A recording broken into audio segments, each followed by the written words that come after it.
قوم کو مبارکباد۔ پاکستان میں مذہبی منافرت پھیلانے والے دشمن عناصر کا سراغ مل گیا۔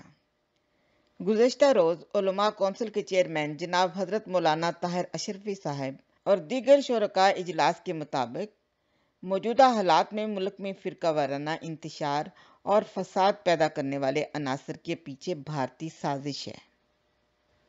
تو ناظرین، عیسائی بستیوں کو آگ میں جلا دینے والے، ہندوؤں کے مندر توڑنے والے، شیعہ حضرات پر گولیاں چلانے والے، غیر مسلموں کی بچیوں کو اغوا کر کے زبردستی مسلمان بنا کر نکاح کرنے والے، احمدی مسلمانوں کی مساجد سے کلمہ مٹانے والے، آئے دن پورے ملک میں معصوم احمدیوں کو شہید کرنے والے اور بھولے بھالے عوام کو احمدیوں کو قتل پر اکسانے والے، رات کے اندھیرے میں پولیس کی وردی میں ملبوس اشخاص احمدیوں کی مسجدوں سے کلمے مٹانے اور مینار گرانے والے، یہ سب انڈین ہی تو ہیں۔